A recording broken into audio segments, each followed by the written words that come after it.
पिछले लेक्चर में हम लोगों ने मोमेंट ऑफ इनर्शिया का कंसेप्ट समझा था और आज हम ये देखेंगे कि वही कंसेप्ट प्रॉब्लम को कितना आसान बना देता है और क्वेश्चन के पीछे के लॉजिक भी समझेंगे।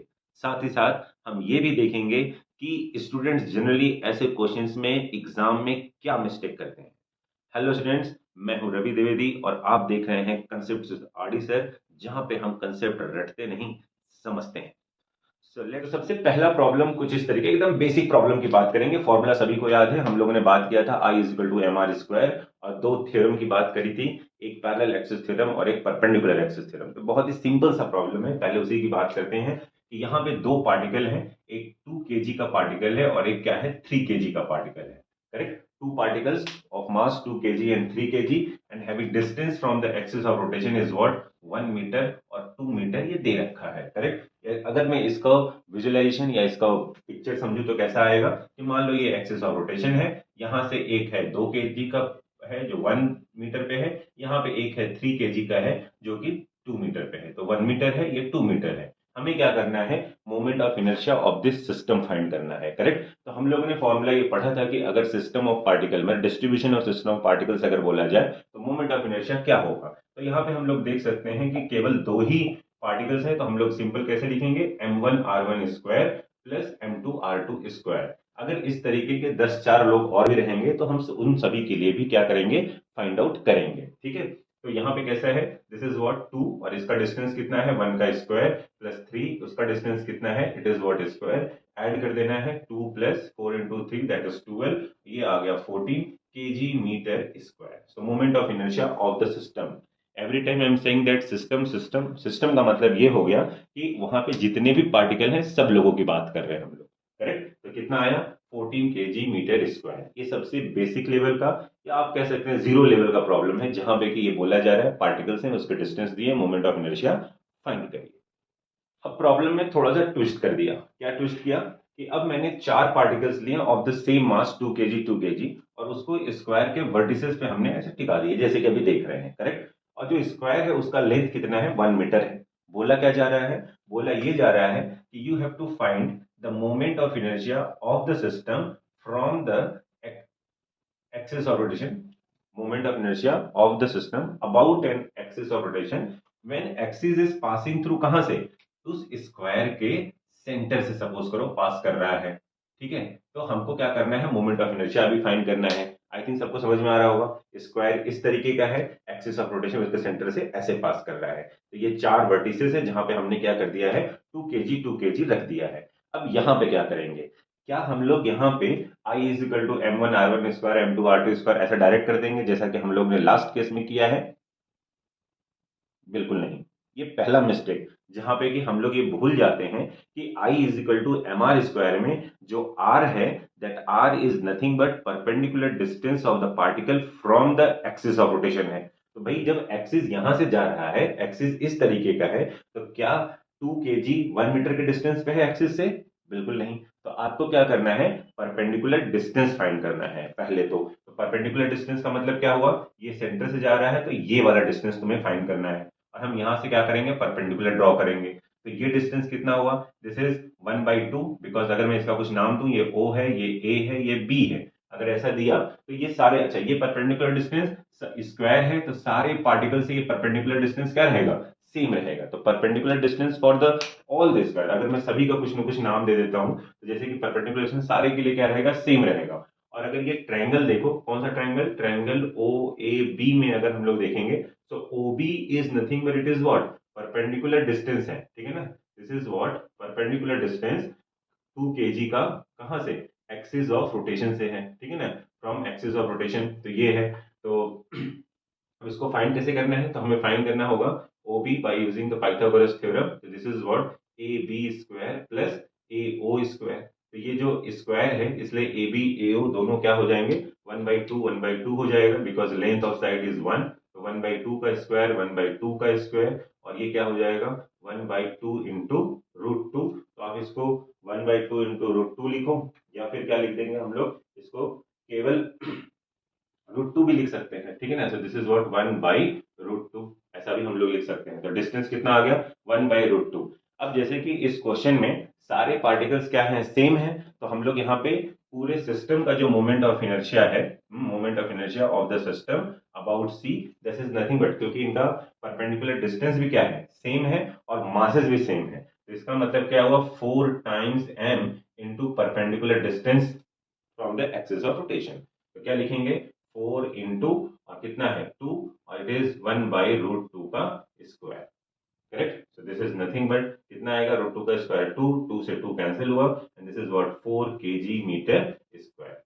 तो डिफरेंसेस प्रॉब्लम में लास्ट और इसमें समझ में आ सकता होगा सभी लोगों को कि एक में हमने पार्टिकल डिस्ट्रीब्यूट कर दिया, डायरेक्ट हम लोग फाइंड कर रहे थे, यहाँ पे वर्टिसेस हुआ, तो अब हमको क्या करना है, हमको परपेंडिकुलर डिस्टेंस फाइंड करना है। दैट इज वेरी इंपॉर्टेंट, जहां पे कि हम जनरली मिस्टेक करते हैं। सो आई होप एवरीवन अंडरस्टूड। ठीक है। अभी हम लोग नेक्स्ट प्रॉब्लम में देखेंगे कि थ्योरम को हम कैसे अप्लाई कर सकते हैं, लेकिन उसके पहले हम लोगों को ये बातें थोड़ी सी याद रखनी चाहिए। जैसा मैंने बोला था कि मोमेंट ऑफ इनर्शिया किसी भी बॉडी का अगर हम लोग फाइंड करने के लिए जा रहे हैं अबाउट एनी एक्सिस, वो बॉडी उस एक्सिस के अबाउट जरूर रोटेट करता है जो कि उसके सेंटर ऑफ मास से जा रहा है। मतलब कोई भी बॉडी अपने सेंटर ऑफ मास के अबाउट घूमता ही घूमता है, तो उसका मोमेंट ऑफ इनर्शिया हमें नोन होना चाहिए। तो जैसे मैंने 3 के यहाँ पे लिख रखे हैं, जैसे moment of inertia of the rod is ml square by 12, moment of inertia of the disk is mr square by 2, moment of inertia of the ring it is mr square। यहाँ पे जो m लिखे हैं that is m of the mass of the rod, mass of the disk, mass of the ring है। r क्या है, r is nothing but radius of the disk और radius of the ring है। l यहाँ पे क्या है, l is nothing but it is the length of the rod है। और ये सारे बॉडी क्या है, यूनिफॉर्म है। मैंने बोला था यूनिफॉर्म बॉडी के हमें जो सेंटर ऑफ मास है वो याद रखने चाहिए, कुछ जो कि हमें प्रॉब्लम में पूछे जाते हैं। तो ये लिस्ट आउट है, जिनको फॉर्मूला अवेलेबल नहीं है वो हमें कमेंट कर सकते हैं, हम उनको फॉर्मूला अवेलेबल करा देंगे। ठीक है। और दूसरा, ये वाला रॉड ml स्क्वायर बाई 12 कैसे आता है, इस मेथड को भी मैं नेक्स्ट वीडियो में कवर करूंगा। तो डोंट मिस इट कि how to use that one की to find the moment of inertia किसी भी बॉडी के लिए सेंटर ऑफ मास का। ठीक है। तो अब हम लोग क्या करेंगे, हम लोग उस थ्योरम कैसे अप्लाई होगा या किस कंडीशन में आ जाएगा, वो बातें अभी हम लोग यहाँ पे सीखेंगे, लेकिन उसके पहले हमको ये बातें याद रखनी है। ओके। तो हमें फाइंड करना है moment of inertia of the uniform rod जिसका लेंथ L है, मास m है, और किस एक्सिस के अबाउट फाइंड करना है, वो एक्सिस जो इसके वन एंड से पास कर रहा है। तो अगर याद होगा तो स्टार्टिंग हमने यहीं से करा था, एक रॉड का सेंटर से घुमा रहे, एंड से घुमा रहे। आज हम लोग देखेंगे कि उसकी मोमेंट ऑफ इनर्शिया की वैल्यू कैसे फाइंड आउट करते हैं। तो एक इंपॉर्टेंट बात कि अगर ये बॉडी इस एक्सिस के अबाउट घूम रहा है तो बाय डिफॉल्ट ये कहां से घूमेगा, ये अपने सेंटर ऑफ मास से घूमेगा ही घूमेगा। तो इसका मतलब क्या हुआ कि एक एक्सिस ऑफ रोटेशन यहां भी होगा जो क्या होगा, इसके सेंटर से पास करेगा। This is what centre. ठीक है। एंड इसको मैं लिख देता हूं IC। करेक्ट। और यूनिफॉर्म रॉड है, इसलिए जो सेंटर होगा वो कहां होगा, उसका सेंटर ही होगा, यानी कि मिडिल पॉइंट होगा। तो एक और डेटा हमको मिलता है, दिस इज व्हाट L/2। अब ये डायग्राम देख के समझ में आ रहा होगा कि अब हम लोग यहाँ पे कौन सा, अब यहाँ पे I equal to mr square हम डायरेक्ट नहीं यूज कर सकते, because it is not a distribution of particle. ये क्या हो गया, एक बॉडी हो गया। अब हम बॉडी का फाइंड कर रहे हैं और एक्सिस ऑफ रोटेशन का पोजीशन क्या हो रहा है, चेंज हो रहा है। तो यहाँ पे जब हम देखेंगे तो डायग्राम से समझ में आ रहा है, we can use the parallel axis theorem. Parallel axis theorem के अकॉर्डिंग क्या होता है, जिस पॉइंट के अबाउट यानी एक्सिस जा रहा है जो फाइंड करना है, that IO is equal to IC plus MH square। H is what? H is the distance between the two parallel axes। IC क्या है, IC is nothing but moment of inertia of the rod about its center of mass। तो वो अभी मैंने बताया था formula, this is what ml square by 12 होता है प्लस m, और ये L/2 का स्क्वायर हो गया। Correct. And this is nothing but जब इसको हम लोग सिंप्लीफाई करते हैं तो it becomes ml square by 3 आता है। करेक्ट। तो ये एक सिंपल सा एग्जांपल हो गया पैरेलल एक्सिस थ्योरम का, जहां पे कि हम लोग ये फाइंड आउट कर रहे हैं कि मोमेंट ऑफ इनर्शिया क्या होगा। करेक्ट। नाउ नेक्स्ट देखो, नेक्स्ट में क्या है, यहाँ पे मैंने एक रिंग ले लिया है। तो रिंग है जिसका मास m है, रेडियस क्या है, r है। अब यहाँ पे मुझे क्या करना है कि हमको moment of inertia of the ring चाहिए about an axis of rotation, कि कहां से पास कर रहा है, axis is nothing but it is the vertical tangent of the ring, या फिर about the tangent which is perpendicular to the plane. मतलब रिंग अगर इस प्लेन में है तो वो टेंजेंट कैसा होगा, इस तरीके से जाएगा। करेक्ट ना, परपेंडिकुलर टू द प्लेन। मतलब हम यहाँ पे दो टेंजेंट ड्रॉ कर सकते हैं, एक उसी प्लेन में भी ड्रॉ कर सकते हैं और एक हम लोग क्या कर सकते हैं, परपेंडिकुलर भी ड्रॉ कर सकते हैं। अब दोनों में देखो कैसे चेंजेस आ रहा है। पहले मैं क्या करता हूँ, परपेंडिकुलर टेंजेंट की बात करता हूँ। मतलब अगर ये रिंग है, सपोज करो ये रिंग है, तो टेंजेंट ऐसा परपेंडिकुलर है। तो tangent we know that, tangent किसको बोलते हैं, जो किसी पॉइंट को ऐसे टच करते हुए जा रहा है line, that is nothing but tangent. इसको हमने ले लिया ओ, और इसी के अबाउट हमें क्या करना है, फाइंड करना है। And again you can see that कि अगर रिंग घूम रहा है, ठीक है, तो वो क्या करेगा, अब अपने एक्सिस सेंटर ऑफ मास के अबाउट तो घूमेगा ही घूमेगा। मतलब एक एक्सिस यहां से पास कर रहा है, this is nothing but I C, ठीक है। इनके बीच डिस्टेंस कितना है, आर है। फिर से हम लोग क्या करेंगे, पैरेलल एक्सिस थ्योरम अप्लाई करेंगे। तो जब हम पैरेलल एक्सिस थ्योरम अप्लाई करेंगे तो क्या हो जाएगा, this is I O is equal to I C plus what, M R square, क्योंकि दोनों एक्सिस के बीच का डिस्टेंस कितना है, आर है। और आई सी यानी कि सेंटर ऑफ मास से घूमेगा तो रिंग का मोमेंट ऑफ इनर्शिया कितना होता है, which is M R square. So this is what, M R square, M R square, this gives you what, 2 mr square. तो ये क्या हो गया, रिंग का मोमेंट ऑफ इनर्शिया होगा about about and tangent which is perpendicular to the plane, तब ये हमारा आएगा।